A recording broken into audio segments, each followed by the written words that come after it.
السلام علیکم and welcome back to Iqbal کا پاکستان. جیسا کہ ابھی ہم ڈسکس کر رہے تھے, بڑی مزیدار آپ سے باتیں چل رہی ہیں.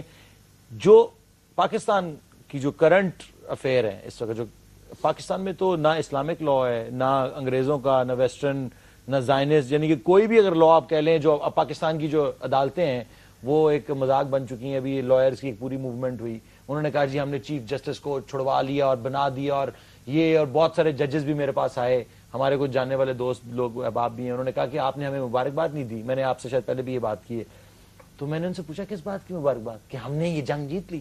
لیکن یہ جنگ اصل میں کوئی انسانوں کے لیے تھوڑی تھی, یہ ایک پاور گروپ جو ہے وہ آپس میں, اور پاکستان کی ڈیسٹیبلائزیشن میں اس کا ہاتھ تھا. تو پاکستان میں تو کسی قسم کا لا بھی, چاہے وہ اسلامک ہو یا برٹش ہو, کوئی بھی لا قائم نہیں ہے, یا اس کی تائید نہیں کی جاتی کہ کرپٹ بندہ جو ہے وہ پارلیمنٹ میں نہیں آ سکتا, یا بی اے کی ڈگری چاہیے, وہ ساری ریورس کروا دی ہیں. ابھی وہ مشرف کر کے کیا تھا, انہوں نے آ کے واپس کروا دی کہ نہیں جی اپنا فلانا نظام بھی چینج کر دو, بلدیاتی نظام, جو کہ کچھ چند شہروں کے لیے, یہاں بہت سارے بڑے شہروں کے لیے کام کر رہا تھا. کراچی شہر جہاں میں خود رہتا تھا, وہاں پہ کام کیا بلدیاتی نظام, جو کہ ناظم والا سسٹم آیا, انہوں نے ایسے ایسے کام کیے وہاں پہ کہ عقل دنگ رہ جاتی کہ 5 سال میں کام کیا. لاہور میں, باقی اور سب شہروں میں وہ نظام کام کیا, اس سے پہلے کوئی نظام کام نہیں کرتا تھا. تو لا تو امپلیمنٹ ہی اگر نہیں کر رہے کسی لا کو, تو چاہے اگر آپ اسلامک لا بھی رکھ لیتے تو پھر بھی کوئی فرق نہیں پڑتا. علی, دس از دا ٹریجڈی. ایکچولی ہمارے پاس نہ تو اس وقت برٹش لاز ہیں نہ اسلامک لاز ہیں, پریکٹیکلی کوئی لا ہی نہیں ہے. آوارہ ہیں ہم لوگ, ہم تو آوارہ ہو گئے, یعنی جنگل کا قانون ہے. جو طاقتور آدمی ظلم کرتا ہے وہ بری ہو جاتا ہے, جو غریب آدمی کرتا ہے وہ رکڑا چلا جاتا ہے. یہ قومیں جب تباہی کے قریب پہنچتی ہیں تو ان کے اس طرح کے قوانین ہوتے ہیں. یا تو ہم اپنے طور و طوار بدلیں, اپنی حرکتیں بدلیں, رول آف لا امپلیمنٹ کریں, یا پھر انقلاب کے لیے تیار رہیں. تو علامہ اقبال یہاں انقلاب کی جب آپ بات کرتے ہیں, انقلاب دیکھیں, انقلاب کا مطلب یہ ہے کہ 2-3 آپشن ہے. دیکھیں وہی بات ہے کہ اگر قوم, حکمران اور جو رولرز ہیں, جو رولنگ کلاس ہے, جو ایلیٹ ہے, جو اشرافیہ ہے, وہ اپنے آپ کو درست نہیں کرے گی, اگر ملکہ یہ کہے گی کہ لوگوں کو اگر روٹی کھانے کو نہیں ملتی تو وہ کیک کھا لیں, اور اگر یہ اپنے گھروں میں جنریٹرز لگا کے اور بجلی لگا کے کمفرٹیبل زندگی گزار رہے ہیں, اور سڑک پہ لوگ جلوس نکال رہے ہیں بجلی کے لیے, تو پھر وہ جلوس ان کے گھروں کی طرف آئے گا. اس کو اسٹریٹ ریولوشن کہتے ہیں. یہ انارکک ہوتی ہے, فسادی ہوتی ہے, اس میں بڑا قتل عام ہوتا ہے. ہم اس کو اوائڈ کرنا چاہتے ہیں. دوسرا طریقہ یہ ہے کہ رولنگ کلاس جو اشرافیہ ہے, جس کو اللہ نے سب کچھ دیا ہوتا ہے, وہ اپنی ذمہ داری محسوس کرے اور اپنی حرکتوں کو بدلے. اگر وہ اپنی حرکتوں کو نہیں بدلے گی تو پھر وہ انقلاب سڑک پہ آتے ہیں جو انارکک ہوتے ہیں, پہ تحریک طالبان, پاکستان طرح کی, اور سڑکوں پہ جلوس اور آگ لگانا اور پتھراؤ کرنا اور قتل و غارت اور دہشت گردی, پھر یہ شروع ہو جاتی ہے. جس طرح وینزویلا میں ہوا ہے. وینزویلا میں لوگ, جو عام لوگ تھے, وہ نکل آئے سڑکوں, اور جو اشرفیہ وہاں کی تھے وہ ڈرنا شروع ہو گئے کہ یہ ہمارے گھروں میں نہ آ جائیں, کیونکہ ہم ان کو کچھ دے ہی نہیں رہے. ایگزیکٹلی. اور پھر اس کے نتیجے میں الٹیمیٹلی پھر فوج ٹیک اوور کرتی ہے, جب کیوس اور انارکی کو بچانے کے لیے, کہ الٹیمیٹ ونر از دی آرمی. پھر فوج, ظاہر طاقت اس کے پاس ہوتی ہے. تو یہاں پر انفارچونیٹلی حکمران اس قدر لتھڑے ہوئے ہیں ناپاکی میں, پلیتی میں, حرام کھانے میں, کہ وہ ان کو کوئی پرواہ نہیں ہے اس بات کی کہ نیچے لوگ کس تکلیف, بجلی کے بل کس طرح دے رہے ہیں, آٹا کس طرح خرید رہے ہیں, اتنی تکلیف میں ہیں لوگ. تو ایسے موقع پر پھر وہ رول آف لا جب بالکل ہی ختم ہو جائے, یعنی انگریز کا قانون بھی کم از کم امپلیمنٹ تو کرو نا یار, وہ بھی نہیں ہے یہاں.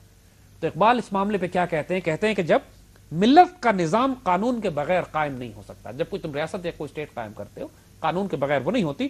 اور ملت محمدیہ صلی اللہ علیہ وسلم کا قانون قرآن ہے. یہ 2 پوائنٹس باٹم لائن ہے اقبال کی وزڈم کے, کہ قانون تمہیں چاہیے بٹ وچ لا, قرآن. ہمیں انگریز کا بنایا ہوا, کسی لائر کا لکھا ہوا قانون نہیں چاہیے, ہم کو اللہ اس کے رسول صلی اللہ علیہ وسلم کا دیا ہوا قانون چاہیے. کہتے ہیں کہ جب کسی ملت کے ہاتھ سے قانون چلا جاتا ہے تو خاک کی مانند, مٹی کے مانند اس ملت کے اجزاء بکھر جاتے ہیں. دیکھیے حضور صلی اللہ علیہ وسلم نے بڑی تاکید سے فرمایا تھا, جس حدیث شریف ہے جس کا مفہوم ہے کہ تم سے پہلے قومیں تباہ اس لیے ہوئی کہ جب ان میں کوئی امیر آدمی جرم کرتا تھا تو وہ اس کو معاف کر دیتے تھے, اور جو کوئی غریب آدمی جرم کرتا تھا تو وہ اس کو سزا دیتے تھے. حضرت عیسیٰ علیہ السلام کے سامنے جب وہ عورت لائی گئی کہ اس کو سنسار کرنا ہے, پتھر مارنے, اور بڑا جناب وہاں کے طوفان مچایا ہوا تھا لوگوں نے کہ اس نے برائی بدکاری کی ہے, اس کو سٹوننگ کرنی ہے, تو عیسیٰ علیہ السلام نے اس قوم کو مخاطب کر کے یہی کہا تھا کہ تم میں وہ سٹون کرے جس نے خود کبھی بدکاری نہ کی. اور وہ جس طرح امریکہ کا, میں آپ کو مثال دیتا ہوں کہ ابھی 3 دن پہلے ایک رپورٹ چل رہی تھی, نیوز رپورٹ تھی, کہ جنرل الیکٹرک, جو کہ obviously one of the most evil companies in the world, controlled by the Rockefeller Foundation, یہ جو بھی, انہوں نے بلینز آف ڈالرز کا ایک گپلا کیا ہے, اکاؤنٹنگ فراڈ کیا ہے. تو جب اس طرح ہر سال کی رپورٹس آتی ہیں کہ جتنی بڑی کارپوریشنز ہیں وہ بلینز آف ڈالر کی اکاؤنٹنگ فراڈ کرتی ہیں, اور بیسکلی IRS ان کو سلیپ آن دا ریسٹ کر کے کہتے ہیں چلو تم نے 6 بلین کھائے تو ایسا کرو 50 ملین دے دو, تمہاری جان چھوڑ دیتے ہیں. تو وہ جو 6 بلین کا فراڈ کر کے کھا گیا ہے اینرون یا یہ وہ یہ سوسائٹی کو آپ کیا طریقہ کار بتا رہے ہیں کہ دیکھو تم نے اگر 2 بلین کا 50 بلین کا فراڈ کیا تو وہ اچھا ہے, لیکن اگر تم نے کسی سے $50 چوری کیے ہیں, 50 روپے چوری کیے ہیں, 50 روپے کا فراڈ کیا تو تمہیں سب سخت سے سخت سزا. دیکھیے یہی ہمارے ملک میں بھی کر رہے ہیں نا, اربوں روپے کھا گئے یہ لوگ, اس کے بعد نیشنل ریکنسیلیشن آرڈیننس آ گیا, سب معاف ہو گیا, اس کے بعد پلی بارگین کر لی, تم نے 50 ارب کھائے, تم 50 لاکھ روپے پاکستان کے خزانے میں جمع کراؤ, باقی معافی تمہیں لے کے جاؤ پوری دنیا میں, جہاں جا کے تم جزیرے خرید لو, سوئٹزرلینڈ میں لینڈسکیپ خرید لو, اور آسٹریلیا میں فارم ہاؤس لے لو, تمہیں معافی ہے جو تم نے ملک کو. ابھی جو انہوں نے ایک ڈرامہ کیا ہے, یہ جو پورا ڈرامہ بھی چلا ہے, سارے رول بیک کر دیے گئے ہیں, جتنی بھی ہمارے پچھلے حکمران نے ہمارے اوپر چیزیں تھوپی تھیں اب انہوں نے واپس کر دی ہیں. تو NRO کیوں نہیں واپس, NRO کو کیوں کوئی ٹچ نہیں کر رہا؟ اس لیے کہ سارے بینیفیشریز بیٹھے ہوئے ہیں, یہ سارے سسٹم کے بینیفیشریز سارے چور ہیں, اکٹھے مل گئے آگے, یار یہ بھی سسٹم کام کرا دو,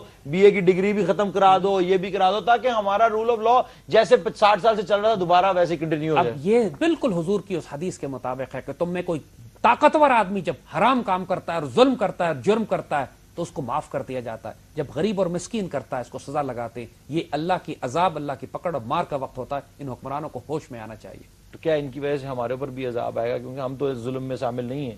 ہم اس کا شامل نہیں ہیں, ہم اذان دے رہے ہیں. ہم شامل ہیں کیونکہ ہم اس ظلم کے سامنے آواز نہیں اٹھا رہے, شاید اس لیے ہم بھی شامل ہیں. نہیں علی, اللہ کے فضل سے ہم آواز اٹھا رہے ہیں. بالکل ہم تو اٹھا رہے ہیں, لیکن جو لوگ عام اور پوری قوم اٹھائے گی آواز. پوری قوم کی میں بات کر رہا ہوں. کسی ایک کو اذان دینی پڑتی ہے, پھر قوم اس کے ساتھ آتی ہے. انشاءاللہ تعالی. Let's take a break. We'll come back after and then conclude the show.